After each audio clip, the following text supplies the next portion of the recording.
এই ঘটনার পর হযরত অবরোধ থেকে বাইরে এলেন এবং তার ধর্মমত প্রচার করতে আরম্ভ করলেন।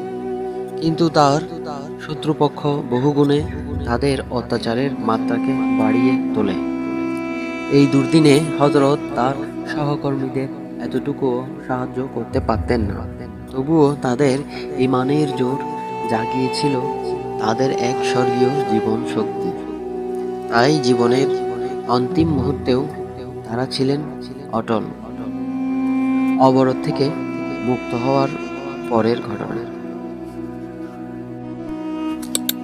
ভিডিও যদি ভালো লেগে থাকে চ্যানেলটি সাবস্ক্রাইব করে রাখুন পরবর্তী ভিডিও দেখার জন্য।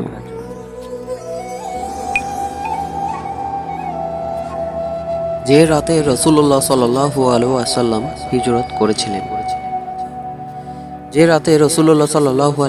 হিজরত করেছিলেন সে রাতে ভোরবেলা সম্মিলিতভাবে তাকে হত্যা করাই ছিল মক্কাবাসীদের সিদ্ধান্ত। তার গৃহের চারিদিকে রাতভর পাহারা বসিয়ে দেয়া হয়েছিল, যেন কোনো ফাঁকে পালাতে না পারে।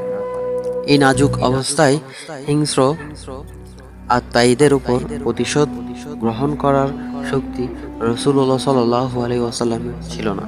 কিন্তু 8 বছর পরই সেই সুযোগ আসলো এবং সেই জঘন্য দুশমনদের মস্তক তরবারির আওতায় এসে পড়ল এবং তাদের বাঁচা মরা রাসূলুল্লাহ সাল্লাল্লাহু আলাইহি ওয়াসাল্লামের দয়ার উপর নির্ভরশীল হয়ে পড়ল। কিন্তু সকলেই জানা আছে যে এহেন শত্রুদের কাহারও উপর কোনো রকম প্রতিশোধ গ্রহণ করা হয়নি। হিজরতের দিন কুরাইশরা ঘোষণা করেছিল যে রাসূলুল্লাহ সাল্লাল্লাহু আলাইহি ওয়াসাল্লামের মাথা যে কেটে আনতে পারবে তাকে 100 উট দেওয়া হবে। সুরাকা ইবনুল জাসাম এই পুরস্কারের লোভে বল্লম হাতে তেজিতে ঘোড়ার চড়ে অগ্রসর হয়ে রাসূলুল্লাহ সাল্লাল্লাহু আলাইহি ওয়াসাল্লামকে নাগালের মধ্যে পেয়ে গেল।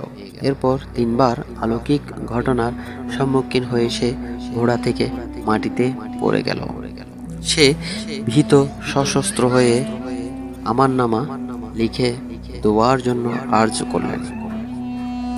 তাকে তাই দেওয়া হলো।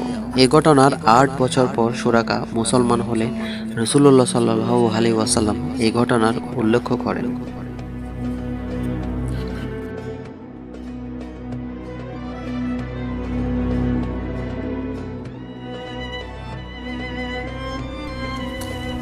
ভিডিও যদি ভালো লেগে থাকে চ্যানেলটি সাবস্ক্রাইব করে রাখুন পরবর্তী ভিডিও দেখার জন্য।